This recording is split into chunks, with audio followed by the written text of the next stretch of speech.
Narito ang programang magbibigay sa inyo ng mga balita, issue, panayam, at mas pinag-iba yung todo-todong serbisyo publiko. Ating bibigyan pansin ang mga problemang legal. Ano po pong dapat kong gawin, sir? Ang problema po, wala po kaming kasulatan na umutang siya. Kalusugan. Alam ko po, itong acidic na ito may ugnayan sa tuberculosis. Humihingi ng hustisya, reklamo sa lubak-lubak na kalsada at buntong-buntong basura. Reklamo maging sa mga inaapi sa trabaho. Agad tutugunan ng programang Balita na Serbisyo Pa. Magandang hapon mga kaibigan, thank God! At hapon na. At muli, nandito po ang inyong mga lingkod, nagpupugay. Ako po si Edwin Eusebio, kasama si... Ang inyong lingkod, David Oro. Samahan niyo po kami ng aking kapartner hanggang mamaya alas 7 ng gabi sa programang Balita na Serbisyo Pa. At syempre, narito po kami para unang-una magbigay ng balita. Pangalawa, ay upang tumugon sa inyong mga karaingan na kaya ho naming abutin sa abot ng aking taas. Partner. Bakit mo ako tinatalikuran? Bakit mo ako tinatalikuran? Ano nangyari? Hindi, ano yan? Alam mo, ano lang yan? Picture lang, picture. Ayun, bakit nakatalikod ka sa akin? Ang tawag dyan, partner, sa ganyang forma ay tulak ng likod, kabig ng dibdib. Akala ko may galit ka talaga sa akin. Pati ba naman litrato, nakatalikod ka sa akin? Grabe naman to. Don't make it personal. Kasi parang sinasabi mo, work from home ako, tapos lagay yung picture ko, nakatalikod ko, Edo. Partner, ay, syempre na dito tayo pang alipin din yung ating mga taga-subaybay na pagod na. At ito na naman, partner, mukhang meron na naman tayong, ano ba to? Mukhang may hinihintay naman tayong hindi kagandahang balita sa posibleng pagkakaroon ng mga lockdown na partner. Yun na nga, naku, marami ang nagte-text sa atin at nagtatanong. May totoo daw bang may mag-lockdown? Sabi ko, ang pagkakaalam namin, ay hintayin pa namin yung meeting ng IATF at wala pang particular na, sabi ko, ongoing. Hindi natin alam kung ano magiging desisyon. Tama. Pero para mag-lockdown ng katuhakahanin tulad ng dati, palagi ko, hindi nakakayanin partner yung ganun. Kaya nga ang nasa isip ko yung partner, bagaman din natin pinapangunahan at magagaling naman po yung ating mga nasa IATF at maging ating mga metro mayors, malamang yan partner, talagang tinatawag na localized lockdown. Yung tinatawag na patsi-patsi. Halimbawa, may ilang barangay na medyo mataas ang kaso, malamang yun ang i-lockdown. Pero we cannot afford, tama ba English ko partner? Wow. We cannot afford to, Tagalogin ko na lang nga, baka mapagalitan ako ni Boss Edgard. Edgard lang, lakasan lang ng loob yan. Sabi ko nga siyempre, naka-backup naman sa atin si Sir Cholo. Alam mo na, Sir Cholo, ha? Ang iniisip ko nga, talagang hindi na natin makakayanan na i-lockdown ang buong Metro Manila at hindi na naman uli makagalaw ang mga kababayan natin na papasok sa mga trabaho. Nandyan na naman yung problema ng mga pampasaherong sasakyan, walang biyahe. Palagay ko, partner, hindi na natin kaya yung partner. Parang ginagaya mo lang ako, yan ay palatanda na talagang vibes tayong dalawa. Siyempre naman, ganun tayo, Nakikita mo? Ganun tayo, Yan, nakaganon, yan. Close tayo Yes, Yeah, and syempre, we are here to, Tagalogin ko na lang nga uli, pambira naman, Good. Nandito tayo para aliwin at pagaanin ang mga problema ng mga kababayan natin kahit na alam natin na nakaka-depress, pero wag hong masyadong seryoso. Correct. Baka ma-ICU. Kasi partner, ganitong oras, ating mga kababayan ang iba papauwi, galing sa trabaho, at we should admit na talagang karamihan medyo stress maghapon, ano? Tama ka dyan, partner. So, alam mo kung anong... sorry, partner, naputol kita kahit hindi ka lubid, ha? Alam mo, partner, kung sa may halintulad, yung mga kababayan natin pag ganitong oras na, parang mga kandilang upos na. Ayun. At parang mga cellphone na low-bat na. Correct. Yun ang pinakamagandang ehemplo. Diba? Oo. At sinasabi nga dito sa report, partner, no? Yeah. Para report na ikukonsulta din natin sa ating mga kababayan. Yung unang pinasakalihan mo Ang Yeah. sabi ng mga otoridad, higit lalo pa ng Octa Research Group, hindi pa napapanahon yung pagpapatupad daw ng lockdown naman sa national region. Dito Tama ka sa dyan, partner. capital region. At supportado rin yan mismo ng Malacanang. At yan din ang sinabi ni Presidential Spokesperson Harry Roque na hindi pa talaga napapanahon at ayaw nilang sang-ayunan yung rekomendasyon ng Octa Research Group na pagpapatupad din ng lockdown sa buong Metro Manila, partner. Bakit daw?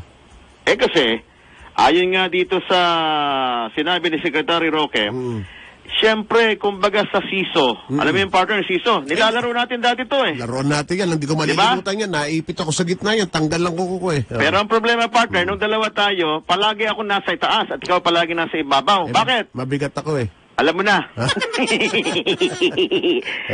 Ganun, partner, Mahilan tulad, yung ating ekonomiya, dapat balanse. I see, Hindi po pwedeng mas mabigat yung isa, puro na lang paghihigpit.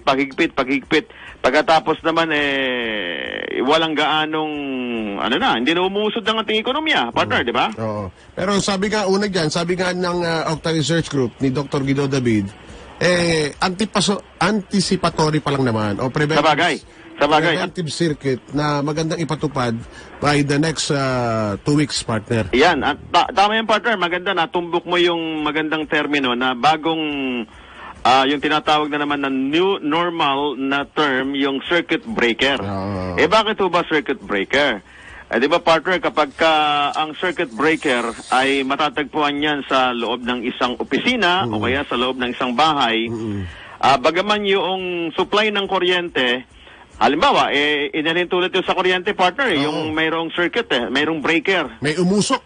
Correct, may umusok. Oo. Di, ang papatayin mo, hindi yung kapitbahay mo. Hindi mismo yung umuusok o bakit kayo mga kuryente. Yung mismong circuit breaker, yung main switch, ibababa mo yung partner.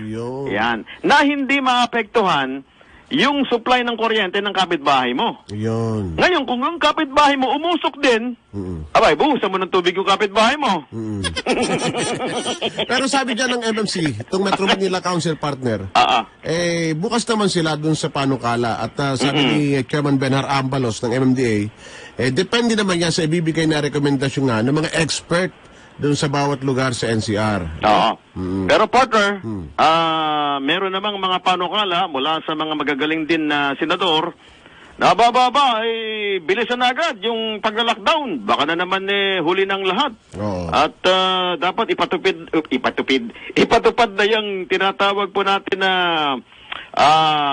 circuit breaker, kung circuit breaker man yan, para hindi na lumala pa ang kaso ng COVID-19, lalo yung Delta variant, lalo po dito sa Metro Manila na siyang sentro ng kalakalan ng ating bansa, partner. Speaking of Metro Manila, which is NCR also, partner, kasi sinasabi dito sa report, umabot daw, based on report, hindi galing sa ating dalawa, hindi binabatay natin ito sa lumalabas na ulat, 47% yung naitalang bagong kaso ng COVID-19 for the past week, partner. Yan din mismo, si Secretary Francisco Duque III ang nagsiwalat niyan. Sabi niya. Ayun. Kaya dahil po dyan, maganda siguro talaga i-include natin ang ating mga taga-subaybay. At the same time, may mga comments na rin kanina. Babasahin po natin at tutunguhin natin, partner.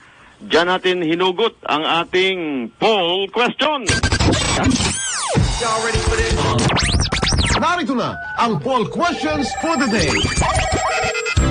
Partner, Partner, ang tanong, sa inyong palagay, mga minamahal po namin taga-subaybay, sa inyong palagay, dapat na bang muling isailalim ang NCR, ang Metro Manila, sa lockdown dahil po sa patuloy na pagtaas ng COVID-19 cases, lalo po ang tinatawag na Delta variant? Yan. So, sasagutin yan sa pamamagitan ng pagte-text dun sa number namin binigay kanina o dili kaya ay dyan po sa ating Facebook page ng BNSP o Balita na Serbisyo pa, partner. Yeah. Okay, partner. Sa oras na alas 5:47 en punto, tawagin natin ang ating mga Ronda Probinsya.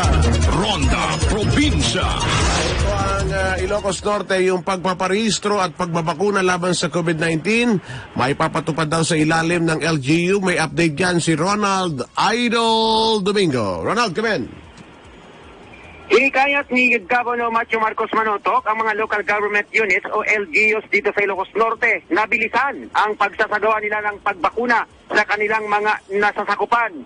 Ipiniwanag niya na sa pamagitan nito ay mas marami pang bakuna ang ibibigay ng DOH o Department of Health.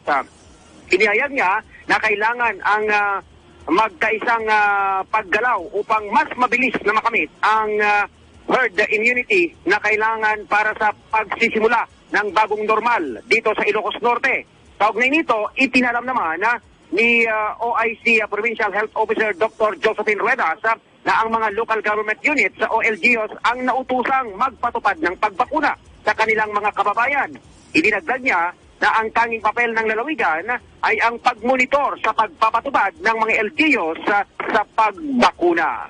Ay nating pinakalites na balita mula dito sa Ilocos Norte. Ito si Patron Ronald Idol Domingo, nag-uulat pasimpilang may tudong lakas, DWIC.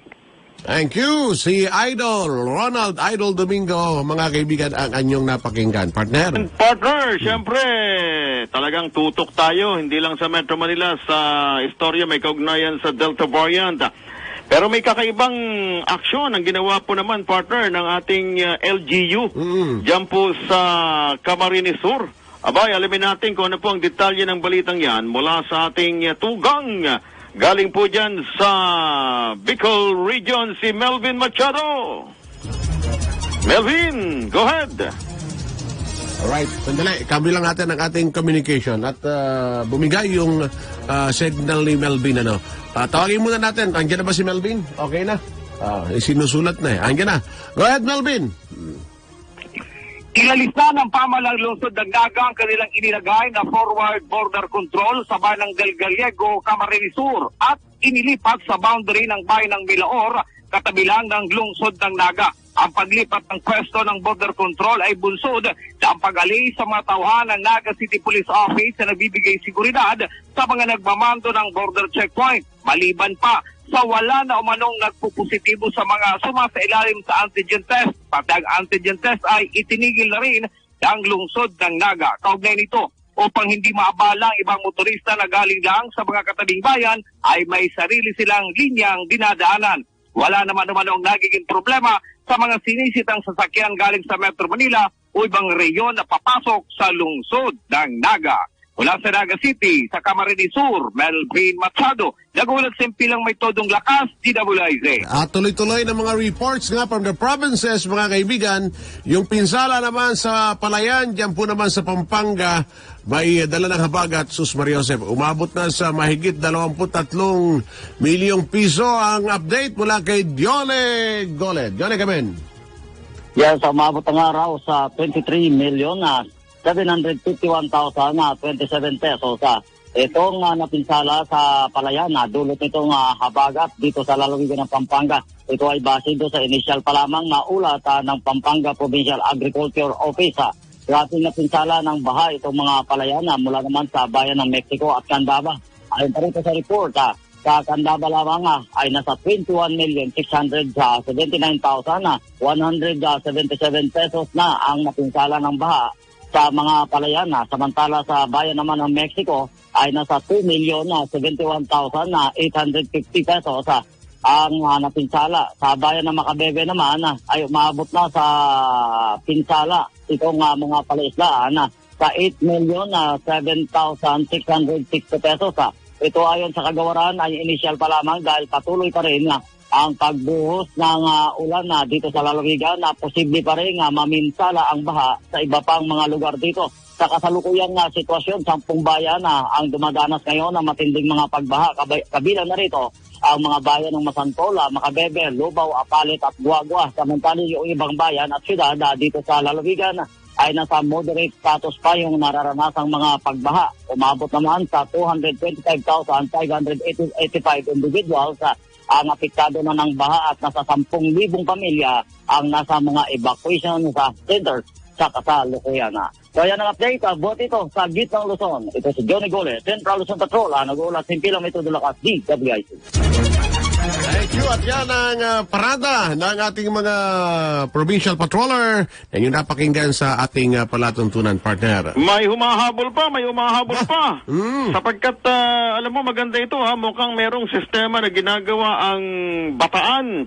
May kaugnayan sa yung pagkalat daw po ng COVID-19 na mga kaso sa Bataan, tinukoy ang mga pinagmulan. Ibig sabihin, partner, tama ba ito? Alamin natin ang balitang yan kay June Bringula kung ito ba'y dahilan sa ma-epektibo ang kanilang ginagamit na contact tracing. Alamin natin ang balita mula kay June Bringula mula sa Bataan. June! Sa mga inuman, sa birthday party, sa mga burol na maraming nakikipaglamay na walang social distancing, ito ang dahilan ng pagdami ng bilang ng kaso ng COVID-19 sa buong lalawigan ng Bataan. Ito ang malungkot na kinumpirma ni Governor Abet Garcia sa DWIC. Ayon kay Gobabet, sa mga okasyon ito kasi nabanggit na nagkakahawahan ng COVID-19 sa Bataan. Mapipigilan sana ang pagdami ng bilang ng sakit ito sa Bataan kung susunod lamang ang lahat sa minimum health protocols na pinaiiral ng pamahalaan. Sobrang daming tao ang pumunta sa isang puro. Yun po, nakakahapa. Kaya itong mga bagay na ito, kaya rin po natin iwasan. Kailangan po isipinahin natin sa ating sarili. Dahil dito, buong kababaang loob na nakikiusap si Garcia sa kanyang mga kababayan na disiplinahin ang mga sarili para hindi na kumalat pa ang COVID-19 sa lalawigan ng Bataan. June Bringula na Guert, Pilameto de la DWIC. Yun naman talaga, partner, yun naman talagang dapat yung simpleng pagdisiplina sa ating sarili, yung mga nakagawian natin sa old normal. Medyo on the limit, wika nga, partner. Tama yung partner, ha? Yung obserbasyon ni Governor Abet at report ni June Bringula, yung nabanggit niya na, syempre, talagang sa mga pag-iipon-ipon, halimbawa, may mga inuman. Talagang nagkakaroon niya ng mga tinatawag na social dancing. Distancing! Diba? Ha? Distancing! Sinabi kanina ni June Bringula social dancing. Hindi partner. Kapag kainuman na partner, at malagihay ng bawat isa. Ano sabi mo? Yun na, partner. Sayaw na tayo, partner. Sige. Engineer, sino bang engineer natin dyan? Malabot tingin ko Lasing nila, si Daniel. Engineer Daniel Tenko. Yung gwapo. Yung cousin ko. Yan. Patugtog nga dyan ng cha-cha. Ay, nako, partner. Sa totoo lang, medyo ginagawa lang nating light. Pero ang point dito, partner, tama yung obserbasyon ni Gov Abet saka obserbasyon ni June Bringula. Magaling yan si June Bringula Kasi partner yung mga lamayan, bago na nga yung normal di ba? Malungkot mang aminin at malamang sa darating na mga panahon kung tayo man ay lilikas na dito sa mundong ibabaw. Ganun din ang mangyayari. Wala na yung tradisyonal na meron pang mga luksang parangal, may lamay pa, kabait-bait yung tao niyang nung nabubuhay. Wala nang ganun. Saka partner, alam mo, uso sa probinsya yung partner kapag ka talagang nagkaroong lamayan, parang may nadinig na akong tsa-tsa na tugtog Ito naman, ang lasing ka ba? Partner, sa totoo lang. Ayan Okay, go ahead nga. Ayan. Itong sumayo Siyempre partner, magkahawak tayo ng kamay. Yes, Yeah. Atras ka. Atras ka, sulong ako. abante ako. Atras ka, abante ako. Yun. Buga ka, buga rin ako. Aray, pa ako, tinapakan mo. Ay, di ba, partner? So, anong punto? Pagka talagang merong merong lamayan, ang tuloy niyan, partner, inuman. Correct. Ay, ba't ko alam? Gawain natin dati yan Sa old normal. At isang baso pa ginagamit dahil tanda ng kapatiran Yun nga, partner. Ayan, salamat kayang Daniel talaga maasahan ka. Alerto si Engineer Daniel. Tawagin natin sa kainuman natin. Sige. Si Kaluwi Angeles mula sa Bulacan. Kaluwi, God. Hello, magandang gabi sa inyong mga arestado. Ang dalawang binata matapos na maglako o mabilihan at mahulihan ng 680,000 na hindi hinalang shabu sa ikinasang bypass operation ng pulisya sa San Jose del Monte sa lalawigang ito. Kinilala ng pulisya ang dalawang suspect na sina Marlon Abarca, 31, dating nakulong sa kasong illegal na droga at residente ng Barangay Mayamot, at Ron Mark Reyes, 36 anyos, ng Barangay Kupang, Antipolo City, sa report na iginasa ng operasyon ng pinagsanib na elemento ng PNP DEG at bandang alas 9 ng medya ng gabi nitong nakaraang linggo ay sa isang parking lot ng isang drugstore sa Barangay Gaya-Gaya, San Jose del Monte. Sinasabing nakabili ang cruiser buyer ng isang dried nut plastic na naglalaman ng hinihinalang shabu sa dalawang suspect, kaya sila inaresto. Nakuha sa kanila ang dalawang tied transparent plastic sachet na pinag-iinalang shabu na may timbang na 100 gramo na nagkakahalaga nga ng 680,000 at caliber 38 short muzzle at caliber 38 muzzle na mga bala at Samsung Android phone, black Toyota Vios na may plakang 82G 058, 4 na bundle ng Rudol money na may dalawang genuine 1,000 pesos bilang by bus money. At lumalabas pa sa investigasyon ng pulisya, sangkot ang dalawang suspect sa patuloy na illegal drug operation ng nagngangalang J. De Leon na kasalukuyang nakakulong sa National Bilibid Prison sa pamamagitan ng Abraca at iba pang kasabwat, at naharap sa kaukulang kaso ang dalawang suspects sa illegal na droga. Mula rito sa Camp Aleo Santos, Luis Angeles de Gula, Simpino, may todo lakas, DWIC. Thank you. At, Partner, bago ko lang mag-break, gusto lang nating ipabot siyempre ang ating panalangin at kumbaga ay pagsuporta kay Senador Richard Gordon na nag-test ng positive sa COVID-19. At dito sa huling natanggap nating information, siya ngayon ay bumabiyahe na pupunta sa Makati Medical Center para, I think, doon na muna siya pansamantalang magpagaling. Bagaman itong si Senador Richard Gordon partner na chairman din head ng Philippine Red Cross ay tinutukoy na asymptomatic, partner. Yan ang kahirapan sa COVID-19. Siyempre, pa lahat ng mga senador yan, marami nakahalubilo. Correct. Kung kayo ho'y nakahalubilo sa nakalipas na ilang araw ba o tatlong, basta itong mga nakalipas na araw, within a few mga 48 hours, siguro magpakonsulta na rin kayo muna magpatest. At partner, meron pa bago ako mag-break. Pagaling din po kayo sa kaibigan nating si Doktora Helen Tan. At may sakit din si Doktora at masakit yung kanyang tiyan. Pero okay naman po ang kanyang kalagayan ngayon. Pero pagaling ho kayo, Doktora, kaya hindi rin natin siya ma-interview ng mga nakalipas na panahon para sana sa reaction may kaugnayan doon sa pinuri ng Pangulo yung tinatawag po na Universal Health Bill. Yung batas na yan ay isa po si Dr. Helen Tan sa nagsulong. Alright. At partner, meron pa. Bago mag-break, isa na lang. Lumapag na, partner. Yung eroplano ng PAL, nasakay si Olympic gold medalist Hydrin Diaz. Salubunin natin ng palakpakan, Daniel Tengong, ating gold medalist sa Olympic. Nakatapak na sa bansang Pilipinas. Correct. Sa lupang Pilipinas. Okay, partner. Hey. Mag-break na tayo. May break lang tayo. Pag nabalik natin, si July Pudok naman sa kanyang balita mula sa Gaya-Gaya. Balita na serbisyo pa.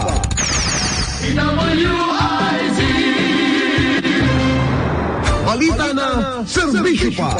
At nagbabalik ko ang inyong program, 6:12 ng gabi na, mga kaibigan, habang kayo naghahanda probably ng inyo po namang mga iluluto o some of you ay maaring nagsasalo-salo na sa hapunan.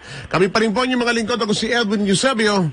At David Oro, dito sa Quezon City ngayon, partner. Ito, kasalukuyan na naman kaming binabayo ng malakas na buhos ng ulan na may kasamang mga hangin, partner. Parang sinasabi mong huwag na ako umuwi dahil dyan di naman ako umuwi. Hindi naman ganun, partner.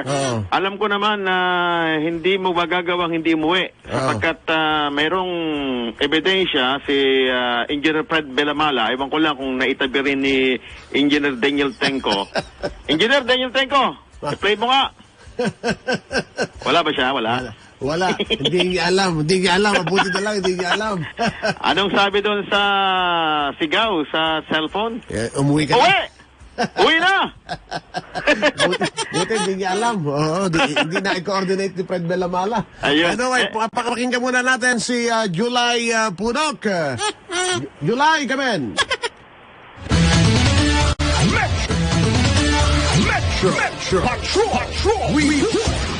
Right, July. Yes, Edwin, David, kahit ganitong napakadilim at walang tigil ang ulan ay tuloy pa rin yung vaccination program na ginagawa ng pamahalang lungsod ng San Jose del Monte. Kanina, dyan sa may covered court mismo ng San Jose del Monte City at ganoon din sa parting San Jose Heights Subdivision at dito naman sa Barangay Monson, pabahay sa covered court na nasa turang lugar. So, wala na tigil, walang tigil ang ulan, wala rin tigil itong vaccination na ipinatutupad ng pamahalang lungsod ng San Jose. At bukas, ganun din, tuloy pa rin. At walang pwedeng pumigil sapagkat inuubos nila yung nasabing mga vaccinations doon sa mga kababayan natin dito. At maraming mga senior citizens na natuwa sapagkat nabakunahan na yung mga iba at lalo na yung mga kabataan na kasunod sa nasabing bakuna. So yan aking situation report. Ito Metro Patrol, July Pudok na hulat. Yan pilang todo lakas, DWRZ. Alright, thank you. Nakompleto natin ang ating mga reports. Hindi pa. May umahabol pa. Meron pa rin. Na isang magiting at tapang na tao, malakas ang mga tuhod, nakakakit pa ng mga bundok dyan sa Rizal. Nakakapamalengke pa sa umaga. Nakakapamalengke pa ng madaling araw. Kasabay kong gumising sa umaga, alas 12:30 ng umaga, pagkatapos hanggang ngayon, alive na alive pa rin. Alamin natin ang balita mula sa ating isa sa mga Metro Patrol. Metro Patrol. Tataray! Aragon! Gandang hapon! Umuulan ba dyan sa Rizal? Opo! Magandang gabi na po sa inyong dalawa mga kaka at pabugso-bugso nga po ang busang... Tataray, lakas mo ng konti boses mo. Bumubulong ka.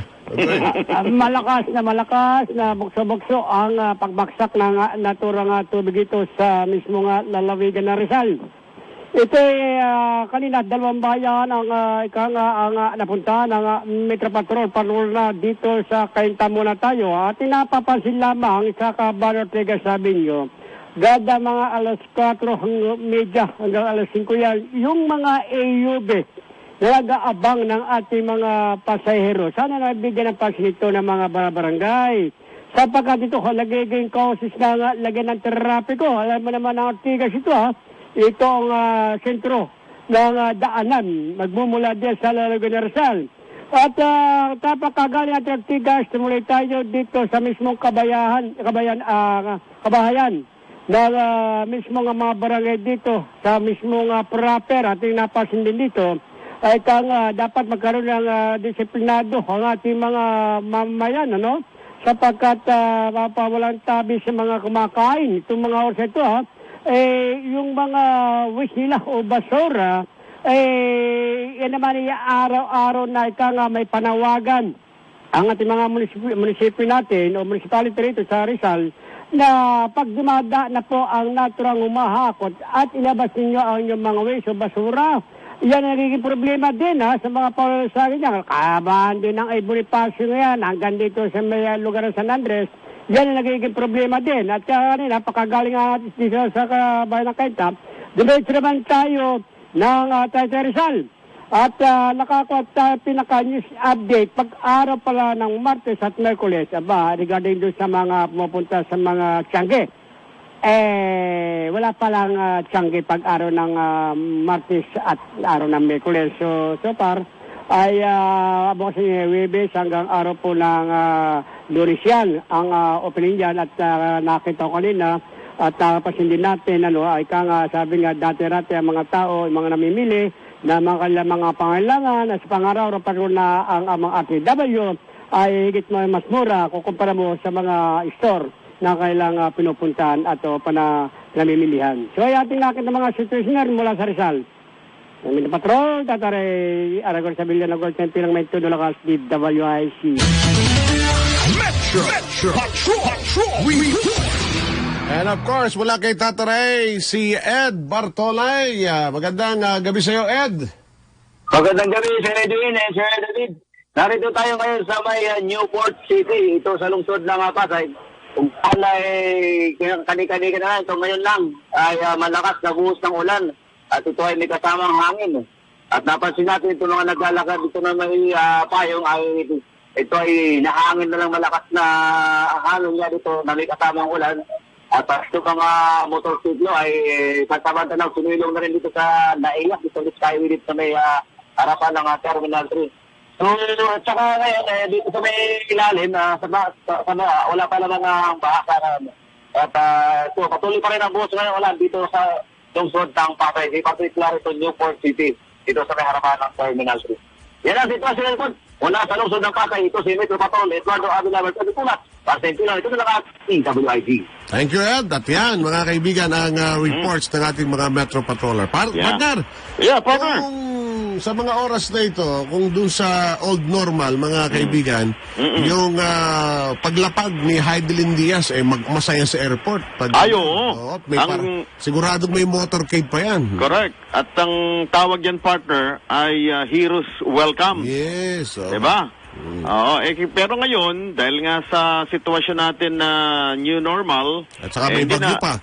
At mayroon pang habagat, masama panahon, talagang hindi na ubra ang ganong uri ng setup, partner. Ganyan pa man, siguro naman, partner, sa dami na mga nag-commit, sa dami na mga matatanggap na regalo at pampalakas loob at congratulations kay Heidelin.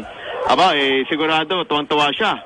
At, di ba? Maraming kumukwenta nga mga kababayan natin, ang kinukwenta yung kayamanang tatamasain ni Heidelin, hindi yung karangalang naibigay sa bansa. Oo. Kaya partner, anyway, siguro sa katuwaan ng mga ilang mga politiko natin at mga ilang negosyante ay nag-offer sila ng mga karagdagang tulong, ayuda at regalo kay Heidelin. At yung iba naman dyan, partner, ay siyempre pagkakataon na natin ito, partner. Para yung ating pangalan pumailan lang at alam mo na, maisama sa kasikatan. Ayun, hindi, sa kasaysayan, ano? Yun ang habol nila dyan in reality. Correct. Siyempre, sabi nga, Heidelin Diaz will go down in history, partner. Oo. Kung pwede nga lang, partner, na magregalo rin ako ng isang box ng toasted siopaw, walang tatak, ha? Walang tatak. Walang tatak. Hindi ako sisingilin ni Sir Tito Encarnacion. At saka, milk tea. Milk tea. Halimbawa, isang taong supply ng milk tea. Walang tatak, ha, Sir Tito, ha? Pagkakataon na yan, para, kumbaga, mapasama sa kasaysayan at the same time, ay mapasama din yung pangalan ko. Kung ikaw naman ay politiko, pagkakataon na yun para maidikit. Di ba, partner, maraming nagpo-post katabi niya. Nabanggit mo yung mga politiko. Actually, the House of Congress, particularly the Senate, ay mukhang may resolution din na laki ng mga pork barrel nila, yung kanilang mga intelligence fund. Mukhang kahit pa paano, bawasan man nila ng tiga 500,000 yun, kalahating milyon gaano ba yun sa kanila? Mukhang ganun at ibibigay din yata kay Heidelin. Pero alam mo, partner, ayan, maputol ko pa, may sinasabi ka, partner, no? Parang too late the hero. Tama ba English ko, partner? Bakit ang galing mo ngayon? Huwag kang papasok ka na nga kasi aral ka ng aral ng libro kaya gumagaling ka Kasi, partner, alam mo ba, partner, meron akong tao sa aking isang restaurant dati na nagsara na magaling siya na coach at sumasali sila dati sa mga competition nila sa volleyball. Ayun. Alam mo ba, partner, ang kanilang mga reklamo at kwento sa akin, sabi niya, alam mo, Sir David, alam mo, sir, kita mo yung picture ko, sir, sexy pa ako nung time na yan, Eh ngayon, nabatsina siya Pero partner, ang punto, ganito, nung mga panahon na nakikihamok ang isang atletang Pilipino, ni pambili man lang ng medyas, ni pambili ng short o ng t-shirt, hindi makapagbigay ang ating government. Ayun. Sorry to say, partner, Kaya demoralisado. tanggapin natin ang katotohanan na wag na ho tayong magmangmaangan. At ito naman siguro, ayan, may nakikinig sa atin, tatango-tango. Tatango-tango, yung mga sagasubaybay natin, Tama, ikaw nga po, tatango-tango. Ako ngayon. Sabi ko nga, na ang ating mga atletang Pilipino na isinasabak po natin sa mga palarong katulad niyan, ay walang suporta mula sa ating government. Ngayon, partner, siguro, partner, ang magandang, ang tumbo ko dito, para sa magagaling natin mga mababatas, hindi po ako naggagaling-galingan, at maliit lamang po inyong lingkod. Ang magandang gawin marahil, partner, yung mga pondong yan ay lumikha talaga ng batas o ng pondo para suportahan ang ating mga atleta at wag lamang makisakay sa kasikatan ni Heidelin Diaz ngayon, partner. Di ba? Oo. Tama ba ako, partner? Galing mo. Biro naisip yung bagay na Kasi, partner, sorry to say, ang daming OA ngayon, partner. Ang daming OA. Pero, partner, after that, tatahimik na naman. Di ba? Siyempre, kung saan medyo matunog at pwedeng lumutang kanilang pangalan at lumabas ang kanilang larawan, sabi nga sasakay sila dyan, partner. Sabi ko nga, partner, tama ka dyan. Tingnan mo, ang dami pang magpapapicture niyan ng mga politiko, partner. Sabi ko nga, para maikwento nila sa kanilang mga magiging anak at apo. Iyon nga. Kasama ko yun nung araw. Yan. At saka may sama rin sa panahon ng pangangampanya during the election. Correct. Nagsuporta po tayo sa larangan ng sports upang ating pong itaguyod ang mga kabataang gustong sundan ng yapak ni Heidelin Diaz. Oo. Ito ngayon, partner, maiba tayo. Pero ito ikaugnay din ng pagsunod sa yapak ng mga kapwa pulis nila. Partner, natawag lang pansin ko dito sa nangyari dyan sa Talibapa Police Station. Alam mo yung Talibapa Police Station, nung ako'y bata, hindi maleta, nung ako'y batang reporter pa, madalas akong tumambay dyan kasi nung paliches yan Nagarayan ako Talibapa. Ngayon, ang punto dito, partner, biruin mo yun, 82 pulis ang naging positive sa COVID. Naku, ngayon? 118 kasi doon sa mga pulis na yan na nakatalaga dyan sa Station 3, dinetailed po yan sa zona ng Pangulo. Last Monday, July 26. Ngayon, sila po ay tinest ng RT-PCR noong July 23, 24, 25, 26. 3 araw bago yung zona. So, meaning to say, nangyari yung test July 23. 3 araw, dineploy sila sa zona. Hindi pa wala pa yung resulta. Wala pa resulta. After ilang araw, saka ngayon nagkaroon ng resulta na positive pala yung 82. So yan dumikit dun sa mga nagrarally. I don't know kung dumikit sa mga nagrarally, but definitely dumikit din ito sa kanilang mga kapwa-polis. Paano kung Delta variant ka na kahit pa paano may isang metro kang pagitan masinghot ka lang posibleng yun nga, nahawa partner. Ang ngayon ang pinupunto natin dito, ayaw po naman natin, wag kong masamain ang mga kaibigan nating pulis pala, pulis. Ano pong ibig sabihin nito? Baka, partner, di ba tayo dyan, partner, pag nagpo-programa nga tayo, no touch, naka-face mask pa tayo at minsan naka-face shield pa. Pag ikaw may kasama sa loob ng booth at the same time. Correct. Ngayon ang punto, bakit nag-positive itong 82 pulis na ito? Ano sila nagyayakapan? Nagkakwentuhan ng magkakadikit ang mga mukha? Hindi nga, ikaw talaga. Baka nga, ayoko manakot din, pero iba nga daw yung variant ng Delta, kahit hindi kayo magkadikit, nagkaharap lang kayo, pwedeng masinghot mo lang siya, pwedeng sa maiyo yung Delta. Partner, ikaw nagsabi niya na Delta variant, hindi pa natin alam yan. Kaya nga, ang kinakailangan, kaukulang pag-iingat kung sila'y nandoon, at napunta kayo sa lugar na yan at the same time, on the same place, magpa-check up na kayo, sabi nga magpa-konsulta na kayo sa mga doktor at Kaya nga ang punta natin dito, partner, kahit sa larangan, kahit po sa hanay ng ating pulisya, sila nagkahawaan, dapat siguro talaga sila din man po ay magpatupad ng kahit man lang minimum health protocols. Yes. Baka naman hindi man lang sila nagfe-face mask, hindi sila naghuhugas ng kamay, hindi sila kaya sabay-sabay silang kumain. Partner, hindi mo maisip 82. Anong ibig sabihin nito, partner? Nako. Diba? Ang isa niyan, madikit sa kapwa at doon mayroong positive. Ang dami mong tutuntunin, ang dami mong itetrace. Ayun nga, partner. Gayon pa man, sa isang banda, tayo naman ay nagpupugay sa ating mga magagaling na polis. Huwag hong mamasamain ng ating mga policemen ang komentaryo nating ito. Kasi ang atin lang naman... Palagi ko naman, lagi nakikinig sa atin ng PNP Chief Giliar Eliazar.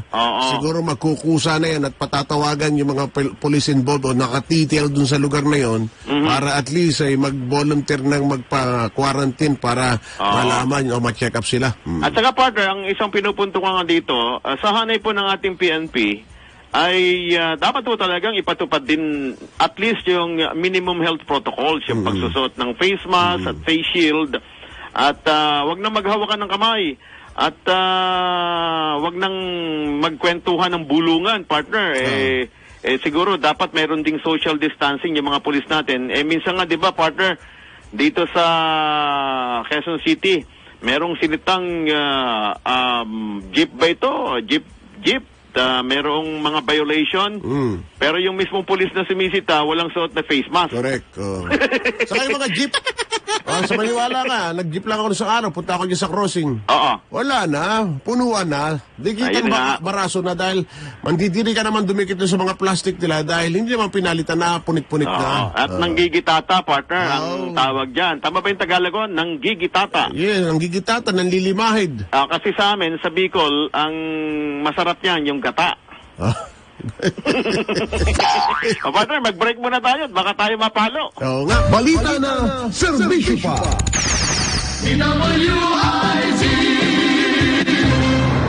Balita na, serbisyo pa. 20 minuto at kalahati na lang, mga kaibigan, sasapit na alas 7. Ibig sabihin na 6:39 ang ating oras at 30 seconds. Kami pa rin ang inyong mga lingkod. Ako si Elvin Eusebio. At David Oro. At meron naman tayo natitira nga na ilang minuto, partner, para siyempre, gusto ko lang munang i-acknowledge siyempre yung ating pong mga live viewers sa ating Facebook saka YouTube, partner. With your indulgence, partner, ha? Partner? Go! Akala ko kasi hindi ka kumikilos akala ko hindi ka nakikinig Joke. Halimbawa itong si Jade Sereno, partner, ang sabi niya. Tinuruan ka niya, no? Tinuro sa yung batas sabi niya, Sir David, Sir Edwin, may batas po na naipasa ang Republic Act 10699. Kaya po may 10 million si Heidelin Diaz from the government. At ang sabi niya, ito pong RA 10699 ay tinatawag po na National Athletes and Coaches Benefits and Incentives Act. Okay naman po yun, Sir Jade, ano ba? Tama ba, Jade? Tama naman yun, Jade. Wala tayong... Kasama na yun doon, included na yun sa kinukwenta natin kanina. Yeah, wala naman tayong tutol yun at bilang kontanayan ay talagang tama lang ho yun bilang suporta nga sa mga magbibigay ng karangalan sa ating bansa. But ang tinutukoy natin, yung iba pa, partner, yung iba pa na nakikisakay lamang. Anyway, gusto nilang magbigay at gustong magdagdag pa, wala naman tayong tutol doon. Ang sinasabi lang natin ay yung mga pondong yan ay maganda, mailaan din para doon sa mga bagong ika nga ay kumikilos para naman magbigay pa ng karangalan sa ating bansa, partner. 10 million galing yan sa national government. Yeah. Yung 10 million galing kay Mr. Manny Pangilinan. Ano naman, mga billionaires yan. Yeah. Yung 5 million mula kay Dennis Uy ng Phoenix Petroleum. Correct. Tapos yung 10 million galing kay Mr. RSA, Ramon Ang. Kalintulad ni Mr. MVP. Si RSA nagbigay din 10 million. Yeah. Tapos 3 million galing kay Deputy Speaker Mikey Romero. That's right. Puro kaibigan mo to At Sabi mo 2.5 million mula naman sa city government ng Zamboanga. Ayan. Tapos house and lot worth 4 million galing sa Century Properties. Then 14 million worth of condo mula naman sa Mega World. At ang kagandahan pa, pwede na siyang magparoot pa rito, palipad-lipad lang, lifetime free flights from PAL at saka sa AirAsia. Ayan. Yung bibigay mo pa, partner? Sabi ko, nung tumawag sa akin na ano ba ibibigay natin, sabi ko, sagot na yan ni partner David. Hindi, yung sagot ko yung pwede ba 1 week supply of milk tea and 1 month supply of toasted siopaw. Ayoko mag-comment. Baka ice care ka nakatayo sarap ko hindi po, nagbibiro lang po ako. Kumakamot na ulo. Anyway, partner, gusto pa natin acknowledge yung iba pa partner, no? Si Angelo Ridaha, sabi niya, nag-comment din siya, naka-monitor, si Mon Samson, kape-kape, ng Manila Bulletin, at si Victoria Karingal, sabi niya, gandang gabi po, Karingal family. Si Diego Uy, wag na raw sana mag-lockdown at paigtingin na lang partner yung bawat barangay kung saan may nag-positive, doon na lang i-lockdown. Yung ngayon sinasabi natin na Kuyang Diego Uy, partner. Si Jovi Gorecho, magandang hapon sa inyo sa Pilipinas. Ang haba ng kanyang message, siya ay nag-message sa, saan ba si Jovi? Sang lugar ba ito, partner? Yan. Si Francis Rex, pag may inuman, wala COVID. Ganun ba yun? Hindi nandun nga yung COVID yan, at sabi ni Mary Angel Poleño, sabi niya, dami ko tawa sa inyo, Sir Edwin at Sir David. Siyempre, salamat po. Ginawa pa tayong, sabi, payaso, Si Ate Ana Talagredi, na kikinig at nanonood. Tinatanong niya, re-electionist ba si Gordon? Bakit naman napunta sa pagiging ganun? Nagka-COVID nga po. Nag-positive. Anyway, si Ning Abseli de Leon ay bumabati din ng magandang hapon sa ating dalawa at saka sa mga viewers. Correct. At yun nga, yung binati mo si Gage Sereno, yung nagbigay sa atin ng hint dun sa Republic Act patungkol sa national athletes. Tapos si Makay Suzuki ay nakatutok din sa atin. Lahat ng viewers natin abroad. Ito, malayo rin to. Santa Ana, Cagayan to. Si Jean Orteza Pieg ay nakamonitor din sa ating partner. Meron pa dyan, partner? Maya-maya, at may mga pumapasok pa dito mga reaksyones sa ating palatuntunan. Ang daming komenta. Umaabot na sa mahumigit kumulang 4 na pong mga comment itong nandito sa akin. Ay, maraming salamat po sa inyong mga pagtutok sa atin na pag tinatalakay natin dito. At salamat po yun. Salamat po doon sa mga nagbibigay po ng kanilang comment. At least, kami ho naman hindi ho mga perfect dito. Ay, siyempre, nagkakamali rin naman tayo minsan. Kaya siyempre, oo. Noong araw, kapag ikaw'y broadcaster o journalist, as if ikaw ang pinakikinggan at iniidolo ng marami. Kaya marami ng matatalino. Oo nga. Malaya na ngayon dahil dyan sa pag-iral ng social media, kinakailangan maging maingat ka pa nga sapagkat yung iba, walang ginawa kundi mang bash ng trabaho nila. Correct. Anyway, yun namang kanilang mga comments well taken. Yeah, well taken. At kapag mayroon namang mabuting bagay, ay kukunin natin yan. Pagka masama, ay iwawaksin natin yan, partner. Alright. So, sa oras na alas 6:45, 40 segundos, dadakuan na ba natin yung mga reaksyon, yung ating job openings? Marami pa tayong mga segment, partner. Tama, partner. Sapagkat 15 minuto na lamang matatapos ang programa natin. At syempre, mahalagang bahagi yung mga reaksyon sa ating poll question. Narito na ang poll questions for the day. Kaya ang tanong, partner, na ipinukul natin sa ating mga taga-subaybay ay sa inyong palagay, dapat na bang muling isailalim ang NCR sa lockdown sa patuloy na pagtaas ng COVID-19 cases, lalo ang variant, partner? Sabi ni Edward Lacaba, wala na ngang magawa ang UP Octa Research na yan. Puro lockdown. Problema, nasa LGU. Hindi naghihigpit sa kanilang nasasakupan. Tapos, mga mamamayan ang naghihirap. Ayon kay Manuel Angkla, sabi niya, kung may pera, bakit hindi?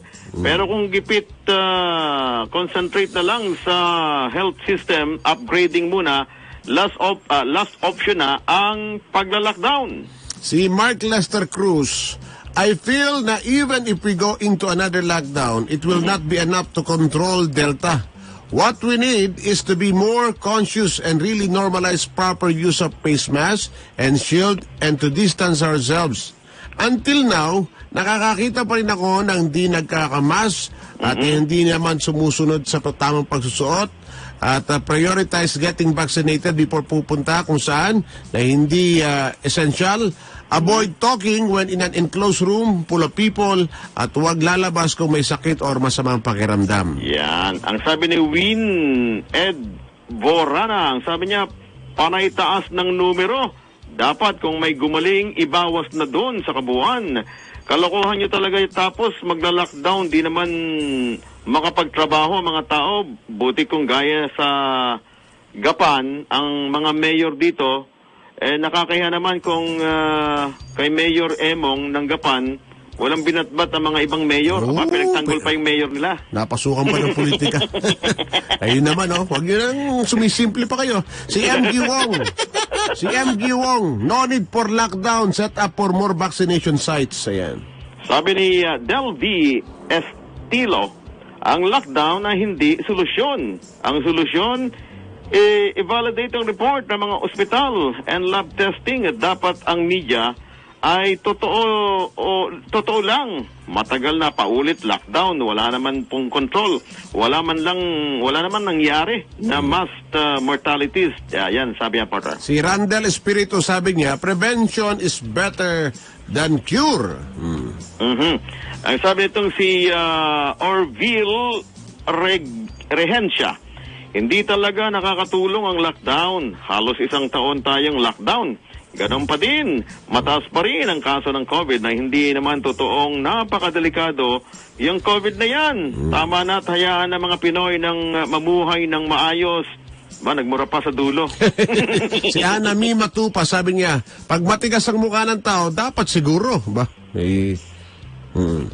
Sabi ni Lance Pahad Joe Borbon, kung ako tatanungin, yes, kailangan urgent lockdown para maagapan na sabi niya, Lord Tabang, humingi na sa klolo, ayaw kong matulad kayo o tayo sa India at Indonesia. Si Caster South, sabi niya, panay ang taas ng bilang ng cases ng COVID. Bakit pa kayo nagbabakuna? Kung binibili yung vaccine, binibigay nyo na lang sa mga tao pang ayuda, di nakatutulong pa kayo, puro kayo bakuna, wala din palang epekto, sayang lang. Sabi ganun. Ang sabi nitong si Orville Rehencia, hindi talaga nakakatulong ang lockdown, halos isang taon tayong lockdown, ganun pa rin. Mataas pa rin ang kaso ng COVID na hindi naman totoong napakadelikado yung COVID na yan. Tama na, tayaan ng mga Pinoy na mamuhay ng maayos. Dalawa na lang ito. Si Charles Aquino Sarita, sabi niya, okay lang, basta may ayuda. Kung wala, wag na. Tatlo pa ito, partner. Si Lance, nabasa ko na to, si Borbon. Dalawa na lang pala. Si Helen Viado Tumalang, sabi niya, disiplina ng bawat isa ang kailangan, hindi lockdown. Sabi meron pa, partner? Si Stella Alagaw, sabi niya, nakakasawa na kasi sa totoo lang, walang disiplina mga Pilipino at walang ngipin ang batas diyan sa Maynila. Kasi nga, puro pa-epal at papogi. Yung tulong guest na, ayaw ko na magsalita. Alam niyo na kung sino yun. Ang sabi ni Yu Chang, ang i-lockdown nyo yung public, domestic air and land transport para di na magkahawaan kada isla, di na mawala ng virus dyan sa Manila at Quezon City. Hanggat yung mga yan, bigay ng permit to rally at papantry ng mga na mga politiko at makakaliwa. Ayan, partner, wala na ako. Ayun, pag pinigil natin yung takbo naman ng pagbibiyahe, talagang sasadsad yung ekonomiya natin. Samantala, meron tayong report, partner. Go! Si Congressman Lagman, binigyan ng bagsak na grado ang COVID-19 response ng administrasyon. DWIZ Patrol! Ang report mula kay Patrol 7, Jill Resontok. Jill, Si Congressman Edson Lagman, opposition counter-persona sa plenary ng Kongreso tungkol sa COVID-19 Pedro Romano ng Administration DOH. Which has wreaked havoc on the people's health and devastated the country's economy until now. President Duterte has failed the test and failed miserably. The contrived assessment of the President's apologies that his performance in confronting the pandemic is, quote, excellent, unquote, is belied by irrefutable data and impartial evaluations like the following. A. When the President delivered his SONA last year, the number of COVID-19 positive cases was 80,448. Compared to yesterday's data of 1,548,175, which is 1,924% or close to 2,000% higher than it was a year ago. Yan ang opposition counter-persona ni Congressman Edson Lagman kung sasabi niya sumablay ang administration sa pagtugon sa COVID-19 pandemic kasama ng ekonomiya na naapektuhan ng turang pandemic. It is a true sabi na Jill Reyes tungkol sa Pinamental Lazy. Thank you. Sipag ni Jill, ha? Kasama pa natin at sa oras na alas 6:53 na ng gabi, partner. Yeah, partner. May check tayong report dito. Maya-maya siguro makukuha natin to. Yung konfirmasyon kung ano na ang latest sa plano po ng ating pamalaan sapagkat sige, hintayin lang natin yung announcement ng IATF, partner. At baka di ba sinasabi within tonight probably. Yeah. At mukhang meron na tayong natatanggap na initial info pero pinaka-the best mula sa otoridad mismo manggagaling kung anong magiging status ng ating quarantine sa lilipas na mga araw, partner. Yan ang mahirap kasi, partner. Oo nga, sa social media, napakabilis ng balita. Yeah. Sabi nga, ang balita ay may pakpak, may tayang lupa. Pero kadalasan, lisya yung salungat. Iyon nga. Kaya, partner, bilang mga mainstream media, yes, at sayo naman, hindi naman kahapon lang pinanganak, hayaan po natin siyempre ang tunay na balita na manggaling sa mga otoridad. Hindi po tayo magpapagamit sa mga bali-balita lamang, partner. Panoorin niyo po yung pagbaba ni Heidelin Diaz dyan sa aming Facebook page. Yeah. At hindi sabi nga, yung dating mga pagsalubong, Heroes Welcome, na punong-puno ang tao, nagsisigawan sa hagdan ng airport, doon sa main escalator. Ngayon wala. Partner, meron ba bang panahon para ibigay pa natin itong ating mga job opportunities? Meron pa tayong, wala na siguro, 5 Wala na. Sige. Bukas na siguro. Bukas na lang to, partner. At wala na mag-a-apply ng trabaho, maulan. Sabi ko nga, naisip mo yun, ha? Sabi, bigay kayo ng trabaho, kayo na mag-apply, ulan-ulan. Kaya, partner, abangan nyo po ang latest mula sa IATF sa kanilang ilalabas na balita mamaya. Siyempre, with approval, I think, tama ba ako, partner? Approval nito dapat ng Pangulong Duterte bago tuluyang ilabas sa madla. Partner, di ba? Siyempre, may rekomendasyon muna ibibigay sa Presidente. Correct. Babasahin nga ng Presidente right on the spot at mabibigay ng pagsakay hindi. So, dalawang balita ho ang abangan natin. May kaugnayan sa update sa quarantine status ng ating partikular sa Metro Manila at yung update po kay Heidelin Diaz. Pero sa puntong ito, magpapaalam na po muna tayo mga minamahal po naming mga taga-subaybay. Siyempre, sa ngalan po ng ating masisipag At alertong-alerto na mga kasama. Siyempre, nariyan po si Engineer Engineer Daniel Tenco, di ba, partner? Oo, si Daniel Tenco. Oy, mali yung script na binigay sa akin dito ni si Rashid ba nagbigay nito? At si Engineer Jeric Barreto pa itong nandito sa listahan ko eh.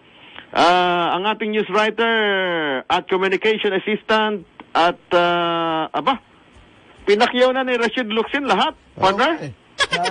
Siya yung nag-iisa nating Heidelin Diaz dyan. Ang galing! One-woman army. At partner, kaninang madaling araw, pagdating ko bago mag-alas 4, mga 3:30 nandiyan ako sa studio, si Rashid nang naging, nakita ko na nandiyan na nagkakamada ng mga script. Di pa siya naliligo actually. Ay, yun ang masakit dyan, partner. Para kaya na di ako dumidikit. At ang ating social media writer, nandiyan na sila Tina Nolasco at Rina Corpus. At si Jam Tarayo. Kompleto yung tatlo, partner. Kaya lang may sabi ka, ganitong oras, bibili ng pagkain yun. Sabi ko nga. Di ako po ang inyong lingkod, David Oro, ang nag-iiwan po ng mga katagang. Maraming salamat po sa privilege na makapagserbisyo sa inyo. Bye! At kayo muna ho, nagwawakas ang pang-Miyerkules. Umuwi ka na! Umuwi ka na! Sandali, nagpapaalam pa ako. Ayan na si Marie! Sandali, nagpapaalam pa. Nahanap ni Daniel Tenco. Kayo talaga, magkakasabwat kayo, ha? At nagwawakas ang pang-Miyerkules na edisyon ng balita na serbisyo pa. Muling babalik bukas, alas 5:30 ng hapon, hanggang alas 7 ng gabi dito sa DWIC. Partner! Oh! Huwag mong umuwi ka na! At pero bukas, partner, 4 a.m., antabayanan niyo po yung programa ko. Kay Gandang Morning Pilipinas, 4 a.m. to 6 a.m. po yan with yours truly, David Oro. Hindi ka naman bulag. Nakikita mong ako hinahanap-hanap kita. Madaling araw, nakatutok ako sa iyo. Sige, partner. Paalam ko na. Sige, maraming salamat. Balita na serbisyo pa.